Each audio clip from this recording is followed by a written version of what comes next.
আপনার কি মন খারাপ? তাহলে কথাগুলো শুনে যান। হয়তো কথাগুলো শোনার পর আপনার মন ভালো হয়ে যাবে। আল্লাহ বলেছে, যখন তোমার মন খারাপ হবে বা মনে কষ্ট পাবে, তখন তুমি নিচের দিকে তাকাও। তোমার চেয়ে যারা কষ্টে আছে তাদের দিকে তাকাও, তাহলে তোমার সব কষ্ট ভুলে যাবে। আজকে আমার এই কথাগুলো শোনেন, তাহলে হয়তো আপনার মন ভালো হয়ে যেতে পারে। মন খারাপ তোমার? আমারও। তোমার দুঃখ নিজের একটা বাইক নাই, আমার দুঃখ বাইক আছে, গাড়ি নাই।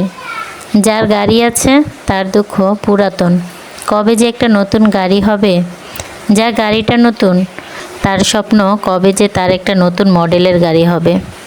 অপর দিকে হাঁটতে ভালো লাগে না রহিম মিয়ার, তার স্বপ্ন পকেটে কটা টাকা হলে বাসে করে যেতে পারবে।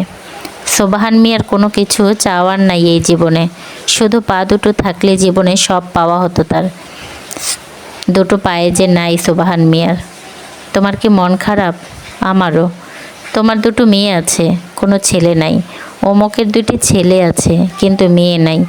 আবিরের দুটোই আছে, ওরা সুস্থ নাই। আবিরের চাওয়া একটাই, সুস্থ বেবি। তোমার চাওয়া একটাই, ছেলে বেবি। ওমকের চাওয়া একটাই, মেয়ে বেবি। নার্গিসের আফসোস, ওমকের বাচ্চাগুলি কত সুন্দর, কিন্তু তারগুলি কেমন জানি। রাইসার জীবনে একটাই চাওয়া, শুধু একটা বেবি। গত 5 বছরের সাধনায় মা হতে পারেনি সে। মন ভালো নাই তোমার? আমারও। তোমার কোনো ডিগ্রি নাই, আমার আছে, কিন্তু আমার চাই একটা প্রমোশন, কবে যে হবে। তোমার চাওয়া একটা ডিগ্রি, কবে যে পাবে। রাশেদের ডিগ্রি আছে, চেম্বার আছে, তবে রোগী নাই, কবে যে রোগী বাড়বে, প্র্যাকটিস জমবে।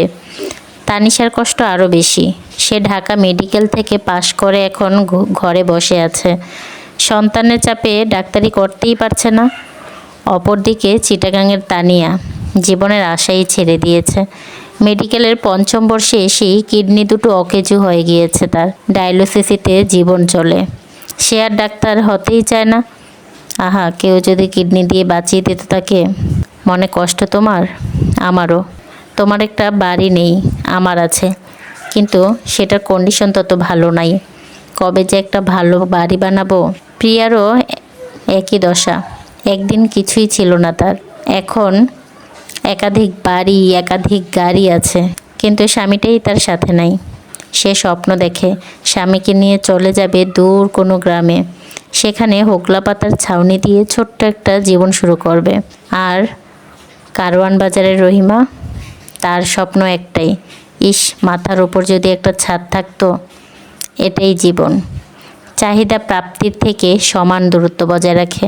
প্রাপ্তির খাতা যত লম্বা হয়, চাহিদার পর্দাটা ততই বড় হয়। চাহিদার প্রাপ্তির দূরত্বটাই সর্বদাই সমান। উঁচু নিচু, ধনী গরিব সবার জন্য এটা সমানভাবে প্রযোজ্য। তাহলে মন খারাপ করে কী লাভ বলুন?